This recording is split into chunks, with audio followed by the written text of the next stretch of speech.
Hello dears, my self Rahul from rock the exam. और आज इस वीडियो में हम डिस्कस करने वाले हैं क्लास 10th हिस्ट्री का चैप्टर नंबर फर्स्ट से का topic number first, the rise of nationalism in Europe का topic number first, the French revolution and the idea of nation.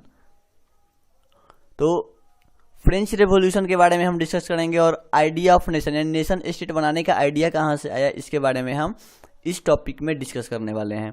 तो नेशनलिज्म क्या होता है? अपने देश के प्रति प्यार, अपने कल्चर के प्रति प्यार वाला जो आइडिया है ना, इसी को नेशनलिज्म बोलते हैं। तो पहला जो नेशनलिज्म का आइडिया था वो फ्रेंच रेवोल्यूशन ऑफ 1789 से ही उभर के आया था। जो कॉमन पीपल थे फ्रांस के, उन्होंने डेमोक्रेसी के लिए प्रोटेस्ट करना शुरू कर दिया, मोनार्की को अपोज करने लगे कि हमको अब डेमोक्रेसी चाहिए। तो क्या चेंजेज आया फ्रेंच रिवॉल्यूशन के टाइम, वो हम देखेंगे। पहला चेंजेज आया कि जो पावर था वो कॉमन पीपल से, जो पावर मोनार्क से था वो मोनार्क से नहीं अब कॉमन पीपल में ट्रांसफर हो गया। यानी मोनार्की के हाथ में अब पावर नहीं रहा, वो कॉमन पीपल के हाथों में पावर आ गया। उसके बाद वहाँ के जो कॉमन पीपल थे वो ट्राई कलर का न्यू फ्लैग लाए। तीसरा चेंजेज क्या हुआ कि फ्रेंच को नेशनल लैंग्वेज बना दिया गया। और फोर्थ नंबर चेंजेज आया कि उन्होंने नेशनल एंथम कंपोज किया। जैसे हमारे देश का नेशनल एंथम, हमारे कंट्री इंडिया का नेशनल एंथम जन गण मन है, उसी टाइप से उन लोगों ने अपने देश के लिए एक नेशनल एंथम कंपोज किया। उसके बाद शपथ भी लिया अपने देश के लिए। पांचवा number changes, fifth number changes आया कि स्टेट जनरल को इलेक्ट किए वे लोग एक्टिव सिटीजन बॉडी से और उनको नाम दिए the national assembly. Six number changes आया कि इंटरनल कस्टम ड्यूटीज को हटा दिया गया। इंटरनल कस्टम ड्यूटीज क्या होता है? तो सामान इधर उधर ले जाने के लिए पहले टैक्स लगते थे, उसको हम बोलते हैं इंटरनल कस्टम ड्यूटीज, उसको एबॉलिश कर दिया गया उस टाइम पे, फ्रेंच रेवोल्यूशन ऑफ 1789 के टाइम पे। उसके बाद क्या हुआ कि जो फ्रेंच आर्मीज थे ना, उन्होंने 1790 में जो नेशनलिज्म का आइडिया इनको मिला था, यानी ये लगभग इनको डेमोक्रेसी मिल गया था 1789 में ही। तो 1790 में फ्रेंच रेवोल्यूशन के टाइम जो फ्रेंच आर्मी थे वो इस आइडिया को पूरे विदेश में फैलाने लगे, पूरे एब्रोड यानी पूरे ऑल ओवर द यूरोप फैलाने लगे कि अगर ये आइडिया हमारे पास है तो इसको ऑल ओवर द यूरोप हमको ले जाना है। तो 1799 में क्या हुआ, 1789 में इनको इनका फ्रीडम मिल गया, मतलब डेमोक्रेसी इनको मिल गया था। 1789 टू 1799 तक ये लोग 10 ईयर्स तक डेमोक्रेसी का फायदा उठाए। फिर 1799 में क्या हुआ वो आगे हम देखने वाले हैं। तो नेपोलियन बोनापार्ट का यहाँ एंट्री होता है। यस, नेपोलियन बोनापार्ट नाम सुना ही होगा आप लोगों ने।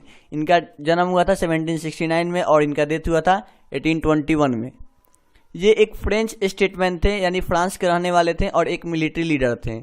ये हिस्ट्री के एक ग्रेट विनर भी हैं, जैसे कि अकबर हो गए, बाबर हो गए, सिकंदर हो गए, वे हमारे हिस्ट्री के ग्रेट विनर रह चुके हैं। उसी तरह ये भी हिस्ट्री के एक ग्रेट विनर के रूप में हैं। इन्होंने 1799 में पॉलिटिकल पावर को सीज करना शुरू कर दिया फ्रांस में। उसके बाद क्या हुआ कि जब ये आए तो फिर से एक तरह का मोनार्की आ गया। यानी 1789 में फ्रेंच रेवोल्यूशन के टाइम फ्रांस वालों को डेमोक्रेसी मिला था, लेकिन 1799 में जैसे ही नेपोलियन बोनापार्ट का एंट्री हुआ, ये फिर से मोनार्की ला दिए और डेमोक्रेसी को डिस्ट्रॉय कर दिया इन्होंने। तब क्या हुआ 1799 के बाद, ये 1799 से लेकर 1815 तक वहाँ पे शासन किया अपना। तो उसके बीच में इन्होंने एक कोड लाया था जिसका नाम दिया गया था नेपोलियनिक कोड। क्यों? क्योंकि नेपोलियन ने लाया था। तो 1804 में ये कोड लाए थे जिसका नाम था नेपोलियनिक कोड। आगे हम इसके बारे में डिस्कस करेंगे। फिर जून 1815 में बैटल ऑफ वाटरलू में इन्होंने ये हार गए, मतलब युद्ध हुआ था बैटल ऑफ वाटरलू। वाटरलू एक प्लेस का नाम है जहाँ पे युद्ध हुआ जिसमें ये हार गए। 4 कंट्री ने मिलकर इनको हराया था। उसके बाद ब्रिटिशर्स इनको प्रिजनर बना के सेंट हेलेना एक आइलैंड है वहाँ पे रख दिए। उसके बाद क्या हुआ, इनके स्पॉज मतलब इनकी 2 बीवियाँ थी, एक मैरिया लुइस, एक डचेज ऑफ परमा। यस, एक मैरिया लुइस, एक डचेज ऑफ परमा। जो बैटल ऑफ वाटरलू जो था ना वो 1815 में हुआ था और इसमें नेपोलियन डिफीट हो गए थे। तो अब हम बात करेंगे सिविल कोड ऑफ 1804 के बारे में। और नेपोलियन जो था ये किस किस कंट्री से हारा था? तो Prussia, Russia, Austria and Britain, ये 4 कंट्री ने मिलकर PRAB, प्रब से आप याद कर सकते हैं, ट्रिक है। P for Prussia, R for Russia, A for Austria and B for Britain. अब हम बात करेंगे सिविल कोड ऑफ 1804 जो नेपोलियन ने 1804 में लाया था, जिसको हम प्यार से नेपोलियनिक कोड भी कहते हैं। इसमें क्या था कि जब नेपोलियनिक कोड आया तो it established equality before law, यानी लॉ के सामने सारे लोग इक्वल हैं। यस, किसी को भी ज़्यादा अधिकार नहीं है, किसी को भी कम अधिकार नहीं है, ऐसा कुछ नहीं है। सारे लोग लॉ के सामने इक्वल हैं, सबको अपने प्रॉपर्टी का अधिकार मिल गया। फ्यूडल सिस्टम को एबॉलिश कर दिया गया, यानी कि वहाँ के जो अपर सेक्शन लोअर सेक्शन में सोसाइटी डिवाइड था और लोअर सेक्शन को अपर सेक्शन के अंडर में काम करना होता था, तो ये वाला सिस्टम को एबॉलिश कर दिया गया। पीजेंट्स को सेफडम से फ्री कर दिया गया। उसके बाद गिल्ड रेस्ट्रिक्शंस को हटा दिया गया। गिल्ड रेस्ट्रिक्शंस क्या होता है? गिल्ड मतलब अ ग्रुप ऑफ मर्चेंट्स। ये गिल्ड का मीनिंग होता है मर्चेंट्स का ग्रुप, और मर्चेंट्स के ग्रुप पर उस टाइम पे रेस्ट्रिक्शन था कि मर्चेंट इस कन्फाइंड एरिया में ही अपना ट्रेड करेंगे, इससे ज़्यादा दूर तक नहीं जा सकते हैं अपने ट्रेड को एक्सपेंड करने के लिए। तो ये सब रेस्ट्रिक्शन लगा था गिल्ड पे, और उस टाइम पे जब नेपोलियन सिविल कोड ऑफ 1804 लाया तो इसमें इन सारे चीज़ों को हटा दिया गया था।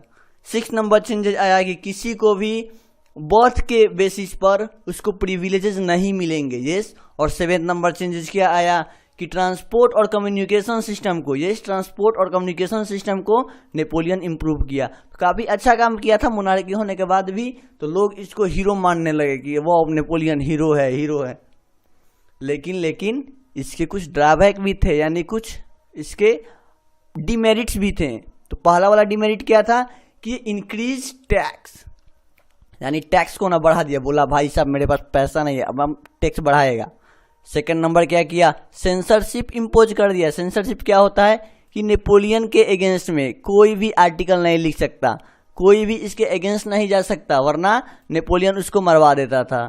तो सेंसरशिप इम्पोज कर दिया। और तीसरा इसका डिमेरिट क्या था, तीसरा इसका ड्रॉबैक क्या था कि ये आर्मी ज्वाइन करने के लिए फोर्स करने लगा लोगों को।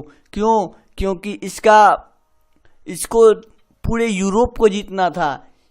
ये मन बना लिया था कि हमको सिर्फ फ्रांस ही नहीं, हमको पूरा यूरोप जीतना है, और पूरा यूरोप जीतने के लिए क्या चाहिए? ये फ्रेंच आर्मी चाहिए। तो ये ज़बरदस्ती लोगों को फ्रेंच आर्मी में भर्ती कराने लगा। तो ये था क्लास 10th हिस्ट्री का चैप्टर नंबर 1 का टॉपिक नंबर 1। तब तक के लिए धन्यवाद।